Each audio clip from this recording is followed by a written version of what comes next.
ஹைங்க, good morning. இது வந்து டே 5. So கந்த சஷ்டியோட 5வது நாள். இந்த டே கிளிப் வந்து நான் ரொம்ப லேட்டராக தான் போஸ்ட் பண்ணுறேன்.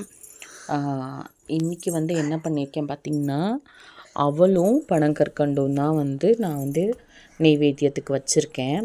ஸோ அதே போல் தண்ணீர் அபிஷேகம் பண்ணிவிட்டு, நீங்கள் பால் அபிஷேகம் பண்ணலாம், பன்னீர் அபிஷேகம், பஞ்சாமிர்தம் அபிஷேகம், சந்தனம் அபிஷேகம், குங்குமம் அபிஷேகம் எல்லாமே உங்களுக்கு எது கம்ஃபர்டபுளாக இருக்கோ அந்த மாதிரி நீங்கள் பண்ணலாம். ஸோ நான் வந்து இந்த ஒரு 7 டேஸுமே நீர் அபிஷேகம், ஃபஸ்ட் டே மட்டும்தான் சந்தனம் குங்குமம் அபிஷேகம் பண்ணேன். ஸோ அடுத்த நாள் எல்லாமே தண்ணீர் அபிஷேகம் மட்டும்தான் பண்ணிகிட்ருக்கேன். அதுதான் எனக்கு கொஞ்சம் நல்லா இருக்க மாதிரி என்னோடய இது கனெக்ட் ஆகுது பர்ஸ்னலி. ஸோ அதனால் அது அந்த தண்ணி ஊற்றும் போதே பாருங்களேன், ரொம்ப அழகாக இதாகிடுறாங்க.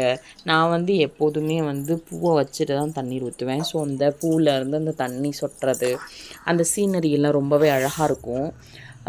அதுக்கப்புறம் வந்து விளக்கெல்லாம் ஃபஸ்ட்டு ஏற்றிடுவேன். விளக்கு ஏற்றிட்டு உள்ளே வந்தோடனே நான் ஃபஸ்ட்டு என்ன பண்ணுறேன்னு சொல்லிடுறேன். முதல்ல வந்து நல்ல விளக்கு, அதாவது வந்து காமாட்சி விளக்குன்னு சொல்லுவாங்க, முருகர் சிலைக்கு பின்னாடி பாருங்கள், அது விளக்கு ஏற்றிட்டு அதுக்கப்புறம் குத்து விளக்கும் ஏற்றிட்டு ஃபஸ்ட்டு சாம்பிராணி எல்லா இடத்துக்கும் போட்டுருவேன். சாமி ஃபோட்டோவுக்கு வந்து நான் டெய்லியும் பூ மாற்றுவேன்னு கேட்டிங்கன்னா கிடையாது. சாமந்தி பூ இருக்குது இல்லைங்களா, அது வந்து ரொம்பவே நல்லாயிருக்கும், டக்குன்னு வாடாது. ஸோ 2 நாளைக்கு ஒரு முறை தான் நான் ஃபோட்டோக்குமே சேஞ்ச் பண்ணிகிட்ருந்தேன். முருகனுக்கு மட்டும் தண்ணீர் ஊற்றுறதுனால நான் டெய்லியுமே வந்து அதை மாற்றிடுவேன். அதே மாதிரி உருளியில் இருக்குது இல்லையா, குவளையில் இருக்க பூவையும் நான் என்ன பண்ணுவேன்னா, தண்ணியில் தானே நம்ம வச்சுருக்கோம். ஸோ அதனால் அது ஃப்ரெஷ்ஷாக தான் நான் விட்டுருவேன். நம்ம வந்து பூ வந்து ஃப்ரெஷ்ஷாக இருக்கும் போது அதை வந்து நான் வேஸ்ட் பண்ண மாட்டேன். என்னோடய பர்சனல் ஒப்பீனியனை நான் சொல்கிறேன். ஒவ்வொருத்தவங்க டெய்லியுமே பூ மாற்ற சொல்லுவாங்க. ஸோ பக்கத்தில் குட்டி அதான் டிஸ்டர்பன்ஸாக இருக்கும், கொஞ்சம் அட்ஜஸ்ட் பண்ணிக்கோங்க. அதுக்கப்புறம் பார்த்திங்கன்னா விளக்கேற்றிட்டு சாம்பிராணி, எனக்கு அந்த சாம்பிராணியோட வாசனை அது அப்படியே அது டோட்டலாக நம்ம வீட்டையே சேஞ்ச் பண்ணிடும்.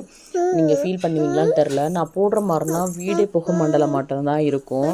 ஸோ நான் பாப்பா பிறந்திருந்தப்போ அதை வந்து நான் இங்கே பாருங்கள் எவ்வளோ அழகாக இருக்குதுன்னு சொல்லிட்டு அலங்காரம் பண்ணி முடித்தோன்னே இது நான் ரொம்ப சாம்பிராணி, ஏன்னா பாப்பாவுக்கு ஸ்மோக்கினஸ் வந்து டக்குன்னு அலர்ஜி ஆகும் அப்படின்னு சொல்லிட்டு அதிகம் யூஸ் பண்ணல. அதுக்கப்புறமா தான் நான் யூஸ் பண்ண ஆரம்பித்தேன்.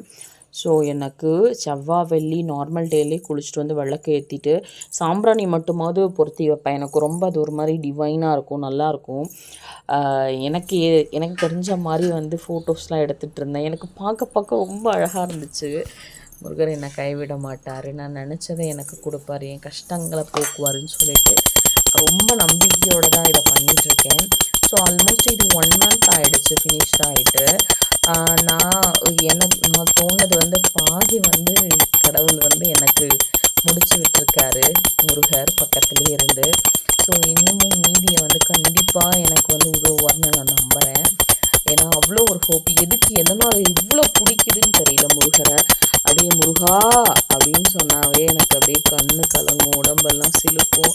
அது மற்றவங்க சொல்லும்போது என்னடா இவங்க இப்படி சொல்கிறாங்களேன்னு அவங்களாம் நினச்சிருக்கேன். ஸோ நம்ம நினைக்கும் போது அது பண்ணும்போது ஓகே உண்மைதான் போல இருக்குது அப்படின்னு சொல்லிட்டு ரியலைஸ் ஆகுது.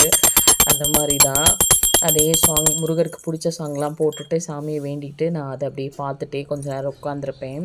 ஸோ அந்த டே அப்படி தான் போச்சு எனக்கு. ஸோ டே 5 வந்து கம்ப்ளீட்டடாக ரொம்ப சந்தோஷமாக முடிஞ்சுது. இன்னும் 2 days இருக்குது. அந்த வீடியோவும் நான் பின்னாடி கிளிப்ஸ் ஆட் பண்ணுறேன். கண்டிப்பாக இந்த வீடியோ உங்களுக்கு பிடிக்கும்னு நினைக்கிறேன். பிடிச்சா லைக் பண்ணுங்கள், ஷேர் பண்ணுங்கள், கமெண்ட் பண்ணுங்கள். அண்ட் மறக்காமல் கவிநிலவு ஹவுஸ் லைஃப் ஸ்டைல் சேனலுக்கு சப்ஸ்கிரைப் பண்ணுங்கள். ஓகே, பாய் பாய். இன்னொரு வீடியோவில் இதே மாதிரி வீடியோவில் நான் உங்களை மீட் பண்ணுறேன். பாய்.